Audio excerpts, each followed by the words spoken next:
अस्सलाम वालेकुम। मेरा नाम मोहम्मद शुएब है और आप देख रहे हैं शेबी बिटकॉइन यूट्यूब चैनल।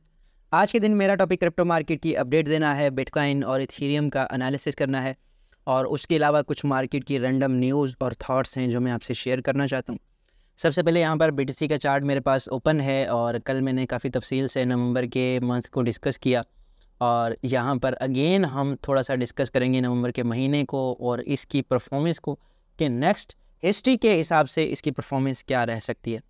फ़िलहाल अगर देखें यहाँ पर तो ये एक ऐसी ट्रेंड लाइन है जो कि यहाँ पर 2022 से लेकर अब यहाँ पर पूरा साल 2023 का गुजर चुका है। हमारे पास साल के एंड तक इस ट्रेंड लाइन से नीचे ट्रेड हो रहा है और यहाँ पर करंट सिचुएशन में ये 2 हफ्ते मुसलसल बीटीसी ने अपसाइड पर पंप लिया और उसके बाद जो है अब जो एक रेड कैंडल बन रही है, ये रेड कैंडल जो है बहुत ऐसी बन रही है कि पूरा हफ्ता गुजर चुका है हमारे पास। आज जुमे का दिन है और उसके बाद जो है हफ्ता इतवार और बिल्कुल ही लो बॉडी के साथ ये क्लोज़ हो रही है। लास्ट टाइम हमारे पास ये हिस्ट्री में कब रिपीट हुआ था, यहाँ पर देखें, यहाँ पर अच्छा खासा पंप आया, ठीक है। उसके बाद ये एक कंसोलिडेशन फेज़ में हमारे पास मार्केट रही और काफ़ी ज़्यादा दिन यहाँ पर ऑलमोस्ट 3 हफ्ते छोटी सी बॉडी के साथ जो है बिटकॉइन ट्रेड होता रहा। फिर यहाँ पर अगर आप देखें तो बिल्कुल छोटी सी बॉडी के साथ बिटकॉइन ट्रेड होता रहा। तो यहाँ पर हम ये चीज़ कंसीडर कर सकते हैं कि जब भी मार्केट स्ट्रॉन्ग पंप लेने के बाद कंसोलिडेशन करती है तो फिर वहाँ पर एक बड़ा क्रैश आ सकता है और अगर क्रैश लेने के बाद काफ़ी ज़्यादा देर के लिए स्लो डाउन होती है और कंसोलिडेशन फेज़ में आती है तो एक अच्छा पंप आ सकता है।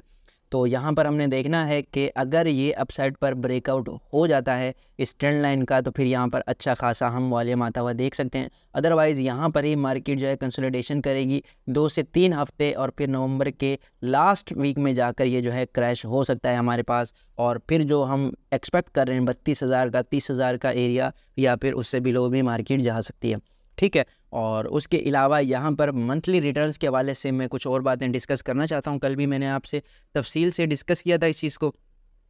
यहाँ पर अक्टूबर के महीने को हम देखेंगे कि अक्टूबर के महीने में जब भी नवंबर का महीना काफ़ी ज़्यादा क्रैश हुआ तो उसमें अक्टूबर की परफॉर्मेंस क्या थी। यहाँ पर देखें, जब रेड जोन आया लास्ट टाइम 2011 में नवंबर के महीने में तो अक्टूबर के महीने में 36% का डंप आया था।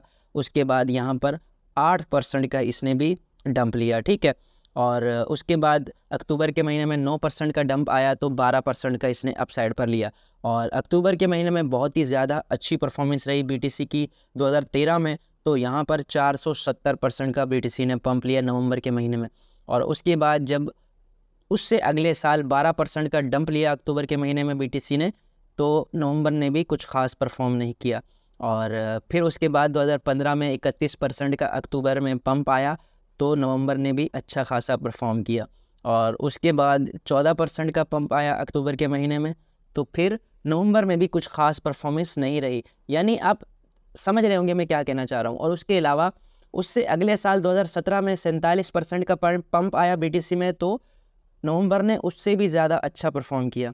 और उसके बाद अगर अक्टूबर का महीना 4% के प्रेशर में रहा तो नवंबर का महीना 36% के प्रेशर में रहा 2018 में, ठीक है। और अक्टूबर के महीने में 10% यानी कुछ ख़ास गेन नहीं था तो नवंबर का महीना भी हमें जो है क्रैश होता हुआ नज़र आया। और फिर यहाँ पर 28% का अक्टूबर के महीने में पंप आया तो यहाँ 42% का। यानी कि अगर आप इन दोनों मंथ का कोरिलेशन देखें तो बहुत स्ट्रॉन्ग कोरिलेशन है कि अगर अक्टूबर का महीना कम परफॉर्म करेगा तो नवंबर का महीना या तो नेगेटिव रहेगा या फिर वो भी कम परफॉर्म करेगा और जहाँ पर अक्टूबर का महीना बहुत अच्छा परफॉर्म करेगा वहाँ पर नवंबर का महीना भी अच्छा खासा परफॉर्म कर सकता है। हालांकि यहाँ पर 2021 के एरिया में ये जो है हमें कोरिलेशन कम होता नज़र आया है, लेकिन अभी भी जो स्ट्रॉन्ग एक एवरेज बनता है वो ये बनता है कि 28% के बाद अब यहाँ पर नवंबर का महीना भी हमारे पास अच्छा खासा बुलिश रह सकता है। लेकिन अगेन फंडामेंटल चेंजेस जो है इस प्रिडिक्शन को और इस एनालिसिस को फेल कर सकते हैं तो इस चीज़ का आपने लाजमी ख्याल रखना है, ठीक है। और यहाँ पर अगर 4 आवर के टाइम फ्रेम में बात करें बीटीसी की तो सबसे पहले इसको प्राइस को रीसेट कर लेते हैं और यहाँ पर जो है एक ट्रेंड लाइन मैंने कल ड्रॉ की थी इस जगह पर, ये वाली ट्रेंड लाइन यहाँ पर जो है ड्रॉ हो रही है। इस ट्रेंड लाइन का ब्रेकआउट हुआ अपसाइड पर और उसके बाद अगेन ये ट्रेंड लाइन रीटेस्ट हो रही है और इस रीटेस्ट के बाद अगर ये बाउंस होता है तो अगेन ये इसका ये वाला जोन कंसोलिडेशन जोन का रह सकता है और इस ट्रेंड लाइन को भी ब्रेक कर देता है अगर तो फिर हमारे पास जो नेक्स्ट जोन होगा सपोर्ट जोन वो ये वाला जोन रह सकता है यहाँ पर 33,668 का और फिर हमने मज़ीद ये देखना है कि बिटकॉइन इसको होल्ड कर पाता है या नहीं। और क्योंकि मार्केट्स बंद हैं, हफ्ता इतवार वीकेंड चल रहा है, तो इस वजह से वॉल्यूम हमें इतना ज़्यादा मार्केट में नज़र नहीं आएगा। लेकिन कोई बुलिश न्यूज़ या कोई बेरिश न्यूज़ आती है तो उसका मार्केट पर इमीडिएट इम्पैक्ट हमें नज़र आ सकता है, ठीक है। और उसके अलावा बिटकॉइन की डोमिनेंस को डिस्कस करें तो बिटकॉइन की डोमिनेंस हमें उसी जोन में नज़र आ रही है जिसमें कल मैंने शेयर किया था कि फ़िलहाल क्रैश कर रही है, और अगर इस रेड लाइन के पास आती है तो फिर यहाँ पर इसको बाउंस मिल सकता है, ठीक है। और डॉलर इंडेक्स के चार्ट को देखें तो इसमें जो है हमें एक क्रैश बनता हुआ नज़र आ रहा है। अभी फ़िलहाल 4 आवर के टाइम फ्रेम में देखें तो ये अपनी एक टाइट रेंज में ट्रेड हो रहा है। अगर ये रेंज अपसाइड या डाउन साइड पर ब्रेक होती है तो उसका मार्केट पर इम्पैक्ट नज़र आएगा।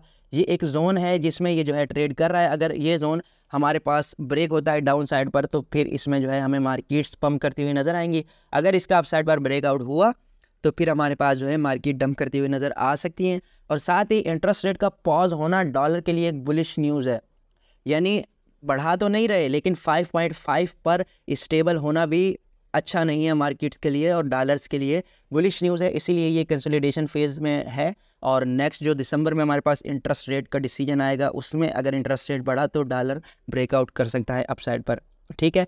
और अगर गोल्ड की बात करें तो गोल्ड किस तरह से परफॉर्म कर रहा है वीकली टाइम फ्रेम में देखते हैं कि बीटीसी के साथ किस तरह का इसका कोरिलेशन है। तो ये भी जो है अच्छा खासा परफॉर्म कर रहा है और अपने सप्लाई जोन पर है, तो इसमें भी जो है एक क्रैश आ सकता है। और इस ट्रेंड लाइन के ब्रेकआउट के बाद इसने इससे रिटेस्ट नहीं किया तो इसका रिटेस्ट भी हो सकता है। और उसके अलावा यूएसडीटी डोमिनेंस की बात करें तो यूएसडीटी की डोमिनेंस जो है हमें क्रैश होती हुई नज़र आ रही है। और लास्ट टाइम मैंने आपसे डिस्कस किया था कि ये वाला जो सिमेट्रिकल ट्रायंगल बन रहा है हमारे पास, ये अगर ब्रेक डाउन होगा तो बुल मार्केट हमारे पास स्टार्ट हो सकती है। तो यहाँ पर ये ब्रेक डाउन हो चुका है। अब एक और चीज़ हो सकती है कि यहाँ पर एक बाउंस बैक ले ये और इस ट्रेंड लाइन को रिटेस्ट करके अगेन क्रैश कर जाए। ये जो है हमारा बुल मार्केट का फेज़ होगा और यहाँ पर जो है फिर हम प्रॉफिट टेकिंग स्टार्ट कर सकते हैं, ठीक है। और उसके अलावा जो है इथेरियम की डोमिनेंस की बात कर लेते हैं कि इथेरियम की डोमिनेंस किस तरह से परफॉर्म कर रही है।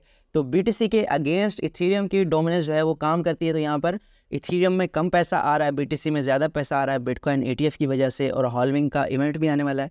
तो इस वजह से इथेरियम की डोमिनेंस हमें क्रैश होती हुई नज़र आ रही है। और उसके अलावा सोलाना टोकन की बात करें तो सोलाना का जो हमने टारगेट अब बनाया था कि यहाँ तक जो है सोलाना परफॉर्म करेगा ऑलमोस्ट 47 से $50 तक, उसने हमारा जो टारगेट है वो एग्जैक्टली हिट नहीं किया लेकिन ऑलमोस्ट हिट कर दिया है और अच्छा खासा क्रैश भी ये कर चुका है। कल की वीडियो में भी मैंने आपको बताया था कि अगर आप प्रॉफिट में हैं तो प्रॉफिट बुक कर सकते हैं। 20% का डंप ले चुका है सोलाना टोकन।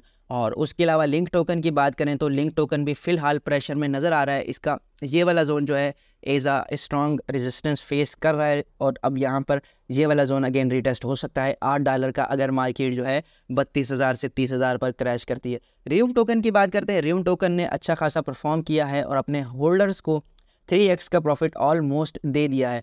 तो यहाँ पर इसका भी जो है डंप करना बनता है। शॉर्ट टर्म होल्डर्स इसमें प्रॉफिट टेकिंग करेंगे तो फिर अगर ये डाउन साइड पर आता है तो डाउन साइड पर इसके कुछ खास सपोर्ट एरियाज़ मुझे नज़र नहीं आ रहे सिवाय इस जोन के। $2.5 पर एक सपोर्ट है और उसके बाद $2 पर एक सपोर्ट है। $2 पर मिलता है तो ये बहुत गुड प्राइस होगी इसकी, आप यहाँ पर बाइंग कर सकते हैं। मैटिक टोकन के बारे में बात करें तो मैटिक टोकन का इवेंट भी था, इस वजह से भी इसमें पंप आ रहा था। फिलहाल इस हफ्ते भी ये जो है रेड कैंडल नहीं बना रहा, हालांकि बाकी सब जो है रेड कैंडल बना रहे हैं वीकली टाइम फ्रेम में। तो ये हमारे पास इस एरिया तक बुलिश रह सकता है, ठीक है। और उसके अलावा जो है यहाँ पर बात करते हैं कि कौन से टोकन यहाँ पर डंप कर रहे हैं। RNDR टोकन, CFX, पेपे, गाला, जितने भी टोकन हमें टॉप गेनर्स में नज़र आ रहे थे पिछले हफ्ते, इस हफ्ते वो सारे के सारे टॉप लूज़र में नज़र आ रहे हैं। तो इसलिए मैं आपसे डेली अपडेट शेयर करता हूँ ताकि आप अवेयर रहें कि आपने किस कॉइन में जो है बाइंग की पोजीशन लेनी है और किस कॉइन में सेल की पोजीशन लेनी है। उसके अलावा यहाँ पर एक लोच नामी चैनल है ट्विटर पर, उन्होंने CHZ की एक वेल के बारे में बताया है जो कि मुसलसल स्टेबल प्राइस पर बाइंग किए जा रहा है और $1.3 मिलियन के CHZ टोकन जो है वो बाय कर चुका है। ये इसके लिए एक बुलिश न्यूज़ है, ठीक है। और उसके अलावा यहाँ पर ये बंदा है ये जो है INJ टोकन और नियर टोकन और रोज टोकन के बारे में काफ़ी ज़्यादा बुलिश है। और इसके जो टारगेट हैं, INJ टोकन जो है ईजी टारगेट है $100 का, मैं इससे एग्री करता हूँ। और नियर टोकन का इसने 20 से 50 का है, इस पर भी मैं एग्री करता हूँ। लेकिन रोज़ के बारे में इसने 20 जो 50 का है उसमें थोड़ा जो है रिस्की ट्रेड हो सकती है क्योंकि रोज़ टोकन काफ़ी ज़्यादा डाउन गया हुआ है। और उसके अलावा यहाँ पर टॉप 15 ब्लॉकचेन की यहाँ पर जो है कैलकुलेशन की गई है कि अक्टूबर के महीने में सबसे ज़्यादा जो है ट्रांजैक्शन किस ब्लॉकचेन पर हुई हैं। तो सबसे ज़्यादा जो है सोलाना पर हुई है और सोलाना की प्राइस ने अच्छा खासा परफॉर्म भी किया है।